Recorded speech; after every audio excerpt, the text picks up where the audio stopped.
43 seconds of hangogos. If this is a dental emergency, please... Nothing. I'm assuming this is what the writer said when asked about a different idea for a sequel to the first movie. Undeterred, the execs at Warner Brothers closed their eyes, slammed a couple of Xannies, wrote a fat check, and told the intern to book a private jet for Thailand. Seriously, what is wrong with you three?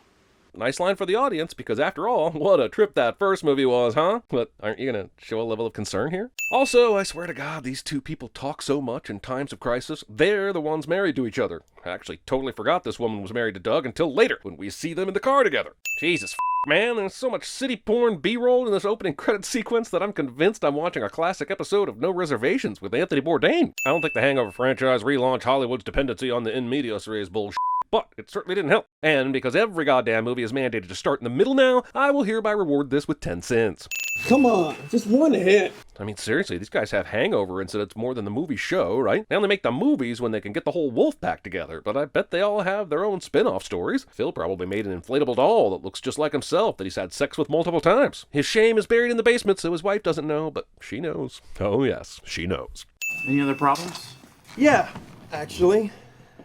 You're getting married in Thailand. Insulting exposition. Exposulting? Put the prescription pad back. Man, if this is the comedy version of these characters' drug addictions, I don't want to see the dramatic version. Absolutely not. Come on, Stu. It's killing him. Movie seriously spends several minutes at the beginning pretending like Alan is not going to come on this trip, despite literally showing his ass in one of the opening scenes. Also, living in LA and choosing an IHOP for breakfast is a major sin, even if it's a stand-in for the actual bachelor party. The cheese blintzes there are over 1,000 calories, and Stu's gotta be trying to look good in his tux.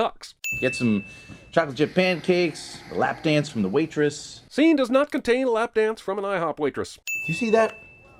That's orange juice with a napkin on top. Do you know why? So nobody roofies me. Wasn't Alan the one who roofied you? Wasn't that a one-time thing? Besides, if someone really wanted to roofie you, a napkin's not gonna stop them. But you gotta help me out with this Alan thing. Why is National Treasure so goddamn hung up on Alan? I know sequel has to sequel, but there's no f***ing way Stu would be convinced to invite his friend's brother-in-law on a destination wedding halfway across the world. Hell, if he were this concerned about including the guy, why not invite him to IHOP with the guys? That should tide him over for at least a month, right? Hey guys. Hey Phil. Why do all of them have to go see Alan? He already wants to go to the wedding, so why wouldn't either Stu or Doug just stop by and tell him he's invited? Hell, Alan's dad said he's been waiting at the mailbox every day, so why not just drop that shit off on the way to work in the morning? He kidnapped Black Doug, remember? It was a whole big misunderstanding. If you didn't remember, Alan is here solely to give you a previously on The Hangover, and that's really the only f***ing reason for this scene in his room. Oh, Stu, look at this. I bought this because I thought of you. Alan is still invited to the wedding. I'm pretty sure that any group shot of the protagonists in a movie, especially in a comedy, must be performed in slow motion. Like, if they walk at a normal pace, they get ticketed by the Department of Hollywood Squad producers. Wow. Stanford? How old are you? He's 17. Kind of a genius. Wasn't Teddy going to answer that question? What the f***, Stu? And we find out right after this that you got the age wrong. My bride's little brother is coming to the wedding. You could have paged me. Don't overreact. It's gonna be fine. What about Alan's behavior makes you think it's gonna be fine? Don't overreact. Man, I'm beginning to like the idea that you were left on the roof of Caesar's Palace in the last movie. Alan strikes me as the person at an airport who watches YouTube videos or listens to music through his iPhone speaker without headphones. This guy would never be considerate enough to wear headphones. Wolf pack only. Find another chair. Man, it really feels like they turned this movie into the Alan Show. And that's clearly taking all the wrong lessons from the first movie. I love Zach Galifianakis, but in feature films, he's much better in moderate doses. Kind of like John Cena, or Johnny Knoxville, or LSD. Oh, sweet! They bought tickets on this plane so they could sit one row back and one seat to the right of each other. Makes perfect sense if the director needs a cinematically pleasing one-shot through the plane. By the way, how did they get Alan that exact seat when he was only recently invited? Also, considering Alan's behavior, this movie is ripe for one of those make a comedy look like a psychological thriller kind of trailers. You have to realize that in my country, we don't consider dentists to be real doctors. Dad. That's dentist. He'll warm up, I promise. The real conflict of this movie is that people keep telling Stu that terrible people will be good, and that he believes them.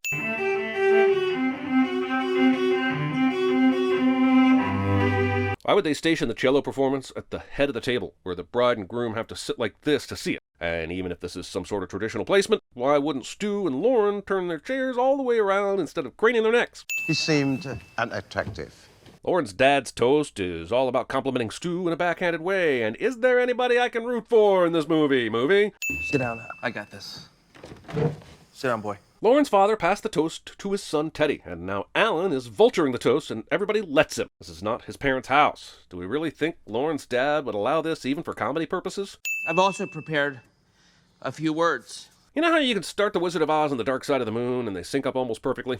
I feel like you could do the same thing with this movie and its predecessor and get the exact same results, only without the enjoyment or novelty. More important than blood. Doug told Alan to go to the last card, and yet there is at least one more card after this. Now, you might be telling me that Alan knew that Doug meant skip to the ending, but what about Alan tells us that he uses any common sense? What is it about Stu that allowed him to land Heather Graham in the last movie and Jamie Chung in this movie? What about Stu strikes you as someone who has that kind of game? And sure, Heather Graham played a prostitute in the last movie, but she genuinely liked Stu and married him. Come have a drink with me and the guys. Man, I love how much agency and texture they give the female characters in this trilogy, especially Phil's wife, who really imparts the importance of the role by delivering all her copious amounts of lines with such grace and empathy. I mean, the actress disappears so far into her character that I can't even remember her name, or her characters. Not big breasts on her, but still solid rack for an Asian. Okay, I can't say forget this is sexist and racist for a moment, and then go into my other observation, so please remember that this is sexist and racist. I always found it weird that they describe a character this way when they're also talking about the actress they are working with. Anyway, who talks like this to their buddies about their girlfriends? Maybe a lot of people do, so this is a sin on you, people of Earth.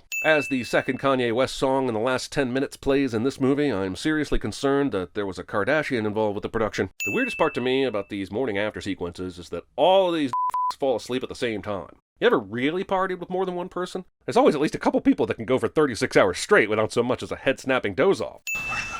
Are we? Even all the way back in 2011, how do you not immediately reach for your phone in this circumstance? Any person would be checking the time, weather, and location within 10 seconds flat. I don't care how hungover you are. Apparently Bangkok's power grid was engineered by the same firm that did the one in Texas. Everything about this movie is copying the first one, as if it's a Hangover ripoff. Stu didn't pull out his tooth this time. This time he has a weird face tattoo. There isn't a tiger in the bathroom this time it's a monkey. Oh, and Doug isn't missing this time. He's just smarter than everyone else and has taken himself out of the movie's plot because the audience doesn't have a relationship with him. This time Lauren's brother Teddy is missing. Holy sh**. Stu got his 2 in the last few hours, but that shit is healed almost completely. And this may be the most ludicrous part of this fucking movie. Tracy wasn't feeling well. She came down to get me. I don't believe your story, Doug. You're saying your sick wife didn't call you, but got out of bed and walked down to the beach so that you could take care of her? Nope, not buying it. Tell the girls that we woke up early, went on a fishing trip, okay? And that's who we are. Right. Phil and Doug think their wives are stupid. What is that? It's Mr. Chow's penis, and while I know they don't know that, and it's fun to speculate, most people investigating this would have pulled the blankets up by now. Besides, who the needs this many blankets in hot-ass Bangkok anyway? Alan called me a few days ago and invited me to a wedding. Oh, really? Why wasn't he at the party yesterday, then? Did this asshole really come to Thailand just to see a fucking wedding without any of the distractions that make going to a wedding tolerable? He's dead. I know he's a dentist, but Stu does know how to take a pulse, right? He's seriously not even gonna try to confirm this? Oh, sure, guys. Put a dead body in the ice machine, then collapse on the floor right in front of it after a job well done. No way anyone will suspect you of murder now. Okay, they know they're in Bangkok, and they have at least one phone that's charged. So why are they not calling a cab or finding some other way to get back to the resort? If they're concerned about Teddy, they can always at least try and give him a call, right? I can't believe this is happening again. Words the script supervisor said many times show up in the screenplay. They do this on an unprotected surface on the roof of a building, so a sudden gust of wind could wipe an important clue away. I'm just thinking, guys, this might not be the brightest crew in the world. It is your fault! All I wanted was a bachelor brunch! You know what? F*** off, Stu. You wanted to be with Lauren last night and caved to drink one beer.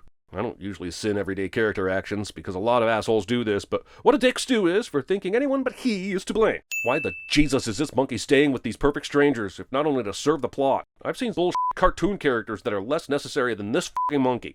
Of course it is. We have his IDs and everything. These were in his pockets. So you saw an old dude with pictures of a 16-year-old kid and you just thought, shit, this must be his. They were in his pockets. Maybe he used Photoshop because he's embarrassed about his oldness. How did you get this stuff? Hello? I know Stu's been spoiled by Thailand, what with every single person understanding English, but does he not know he's in another country right now? We arrest a lot of people. We cannot analyze everything. Yeah, but is analyzing pictures of a 16-year-old in some dude's pocket considered difficult in your line of work? Do you know where our friend is? Dude, the police officer told you he doesn't speak, and they tried all sorts of languages. Why are you still trying this? A drink card from White Lion Bar, Bangkok? You guys only just now started looking through your wallets. And god damn it, guys. How many people go to a bar and get a card or a matchbook in movies? Like, all of them, right? It's kind of silly. Also, why do these guys never check their bank accounts? Seems like that would give you some major clues, but we're apparently stuck in 1992, and we still need to find physical proof of where we were the night before. Foster's. happened here? Phil asks this question without a hint of a notion that they might be responsible for whatever happened here. Wait, you're telling me that the tattoo parlor guy just happened to be around after hours to take this super close-up video of Stu and Teddy raising hell during a riot? And he took video of the police throwing gas bombs? What a f***ing helpful motherfucker. There's Teddy. He was with us. Thanks, Stu. I took you guys and hid you in the shop here. But why? What was so special about them? Then you decided to get a tattoo. Cried like a little bitch. Stu pulled his own f***ing tooth in the last movie and didn't cry. In fact, there's a picture of him smiling after doing it. I know tattoos are a different kind of deal, but it's in no way consistent with Stu's character when he's in his blackout stage. I think you added this cried like a little bitch line because it sounded funny, but now you've arrived at CinemaSins where humor comes to die. Now that you've made me personally self-own myself, here's a sin. This kid's f***ing 9 years old. He's got balls twice your size. You say this after showing video of Stu yelling "F*** the police" to a bunch of riot-ready bang cops. None of this "Stu is a coward" nonsense translates. When a monkey nibbles on a penis, it's funny in any language. It is not. Even if he's whispering, why isn't the monk beating his ass? He's still making sound. He's still talking. Late last night, you climbed the walls of our monastery. How did they get here, though? We just saw that they had to take a bus to get here, and it's outside the city limits. It's their reliable transportation to a monastery late at night. I think we've already gotten to the "there's no way they did all this in one night" stage. Also, how do these assholes find the weirdest shit to do in each town in which they party? Like, if I went on a bender, I'd close the local Applebee's down, but I wouldn't find a nearby establishment of worship to f*** with. Poor brother Han was meditating alone in the garden, and you took him. You mean you had witnesses and nobody tried to help him? They were on foot, right? How would they have gotten away so easily? The joke is that in Alan's memory, they're all kids. So kids are doing the debaucherous things the adult characters did. And let me tell you, it's such a joy to watch. This joke goes on for an entire minute. This flashback completely skips over them trespassing into the monastery to kidnap the monk, which didn't really sound possible anyway, so I'm assuming the movie believes the same thing. Hell, even during the sequence at the end when they're looking through the pictures, this stop at the monastery doesn't even show up. Also, if this monk takes a vow of silence seriously, what about his probable vow not to drink? Isn't it like noon? I don't care how great your strip club is. Ain't no goddamn way this shit is jumping this early, even if you have a sick lunch buffet. Isn't this the same dude from The Wedding Chapel in the first movie? I know actors can be different characters. I think I saw Matthew Broderick in 2 different movies playing different characters before, but playing a different character in the same series? What kind of Law & Order bullshit is this? Wow, looks so real. Selling a loaded gun over the counter at a strip club. You love it. You were crying, saying how special it was. It seems like every joke involving Stu is that he cried after whatever it was he did at whatever place he went to. Man, this scene is gross. No, not because Stu had sex with a trans woman, but because Stu reacts to the news he had sex with a trans woman with the grace of someone who just noticed a tarantula on their shoulder. I guess we've come a long way since Ace Ventura: Pet Detective, when Jim Carrey was using a plunger on his face, burning his clothes, and had to take a bath while crying. You must back a monkey. Hangover sequel continues the tradition of people finding people in random places that they could not possibly have found them in. Phil waits to put his shirt back on until he reaches the waiting room after being patched up at the clinic, presumably because he knows this isn't going to jerk itself. I spiked them with muscle relaxers, and plus my ADHD medication. In the first movie, Alan roofied them, and that somehow translated into a rip-roaring wild night, instead of everyone crashing on the roof and being unable to move. In this movie, he spiked the marshmallows with muscle relaxers and ADHD medication. Why weren't they found asleep on the beach the next morning? Why did those drugs create a scenario where everyone is going f***ing crazy? Labua Hotel, Saturday, 6 p.m. Did you write that? Hell, this clue's lazy. How do we get them out of this predicament? Let's have Phil discover a literal message on Alan's tummy so they know where to go next. Holy it's from last night. How and why did Pig Vomit print these pictures on regular-ass copy paper in black and white? And in return, he was supposed to transfer our profits electronically about 5 minutes ago. So last night, we took Teddy as insurance. Later in the movie, we find out Kingsley is with Interpol on a sting operation to arrest Chow. They stage this huge bad guy meeting on the roof during breakfast the next day, and it even requires a Bangkok PD helicopter to show Mr. Chow they mean business. That meeting is only scheduled because Chow doesn't show up to this one. So assuming that Chow could show up to this meeting, why is this one inside the restaurant? They don't even have laptops set up here to make a transfer like they do at the breakfast meeting. But that doesn't matter, since Chow wouldn't even need to be here if he was supposed to transfer the money electronically. The only reason why the Wolf Pack knows about this meeting is because Chow wrote the details of it on Alan's tummy at the strip club, something Interpol could not know would even be meaningful to this crew. Everything about this meeting sounds like Kingsley knew for a fact that these guys would show up asking about Teddy instead of Chow showing up to make the transfer, which is nonsense. Movie says we're playing all the hits, baby. You want an elevator shot of the 3 leads? You got it. A missing friend that f***s up the preparation for a wedding? Yeah. An excuse for the cast and crew to go on a location vacation while filming a crude copy of the original material? You know it. goes. Stu sings another song, bridging us into the third act, and it was fun the last time. Also, where did this asshole find a guitar? Much less find one and then board a boat with it. Chow survived that. Also, how is it that nobody came by the ice machine today, discovered it locked, and told the management? Are they the only people staying at this hotel? Feeling better? The guys take the time to wrap Chow up in warm clothes, go to a restaurant, order, and get the f***ing food before asking him anything about last night. Where's the monkey? I stash the account number and password in his vest. It makes sense for this movie on the whole to have a character stash, an account number, and password, and a monkey's vest. It checks out. The rules of this movie have been established. Whatever insane thing can happen, will happen. It's just way more annoying than it is funny. I'm sure the editors agreed that it was totally necessary to show the entire journey of this monkey from one side of the street to the other. Despite the high-speed chase and the live shooting, the traffic goes along just as normal in this neighborhood. The movie does know that Bangkok isn't the old-timey Wild West, right? As the wolf pack flees drug dealers, I've got to ask, why did Chow put the account number and bank code in the monkey's vest? He said he couldn't have it on him because all the law enforcement in the world was following him around. So apparently he had this information on him all the way until they randomly stole a monkey, and then he was like, oh, I've got a great idea. An idea that adds unnecessary bull to this movie. Some bull. You know, besides the one call from Lauren's dad, no one from the wedding party has even tried to contact these jack.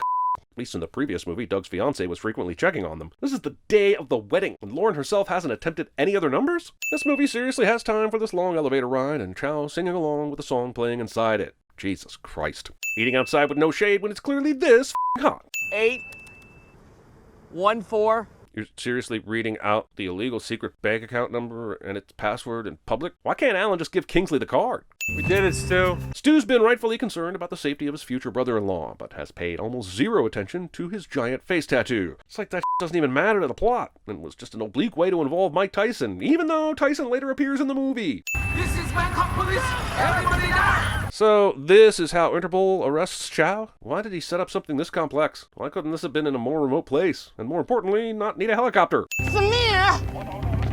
You me over $6 grand? Why would Samir, the person who ratted Mr. Chow out, be at the sting operation? This sting operation has been in place for weeks. It has? The movie very specifically brought Chow into the plot of this movie because Alan invited him to the wedding. Like, he wouldn't even be here if it wasn't for that invitation. Now the movie's saying that Interpol could set up a weeks-long sting operation because they knew he'd be here?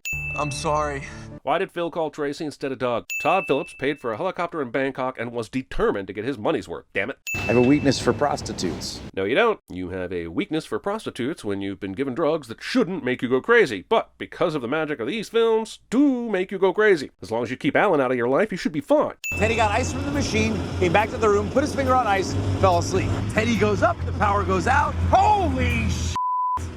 Of course! Stu bases this on the fact that the power was off when they woke up, but that's wrong. The power was on when Phil and Alan woke up, and the power went out about 2 minutes later just before they woke up Stu. I guess that means he and Teddy woke up when the power was still on, and when the power went out, that's when Teddy got stuck in the elevator. But it's still unbelievable that no one's been by to check on the elevator, or that Teddy hasn't been conscious enough to yell for help. Plus, hasn't the power been off and on all day? Wouldn't he eventually have made it to the 15th floor and the ice machine? I guess Phil took the time to find and or purchase a crowbar on the way back to the hotel. I don't know, man. I just want this hangover to go away. Chow's speedboat. What? The last thing I remember was getting off Chow's speedboat. For which he gave me the keys for some reason that no one will ever know. I mean, this guy puts sensitive information on stolen monkeys. We shouldn't really ask questions. Awesome, they found Chow's boat, but how the does Alan of all people know how to get back to the resort via Thai waterways? It feels like we watched the entire boat ride back to the wedding. Look! There they are. Doug sees a boat miles away and immediately comes to the conclusion it's Stu and the gang, and he's right! We had an accident. I'm okay. Teddy was stuck in an elevator with no air conditioning for over 24 hours, had no food or water, and was suffering massive blood loss from his lopped-off finger. He is decidedly not okay. I wish I was a boring dentist who had a boring life and boring friends. You are. You've had 2 incidents because you unknowingly took drugs. Slow your roll. It would actually mean a great deal to both of us if we could just get your motherfucking blessing. Character shows balls by showing disrespect to an authority figure and gets that authority figure's blessing cliche. Man, we couldn't have a hangover movie without Mike Tyson. But remember when the cast and crew balked at letting Mel Gibson play a cameo role? The one that we saw Nick Cassavetes play earlier in the movie? Yeah, I don't mind that. What I do mind is that somehow it's okay for Mike Tyson to be in this movie if we're applying the same standards. Movie twists the knife by making me sit through an entire song featuring Mike Tyson on vocals. I'd rather endure every trap in every Saw movie combined than listen to this. But I recharged it and found all these photos. No doubt. But if you took as many pictures as this upcoming credit sequence suggests, why wasn't your phone out during the riot earlier? These assholes restage one of the most harrowing Vietnam War photos in history, sealing the deal for these assholes being the worst assholes of all asshole time.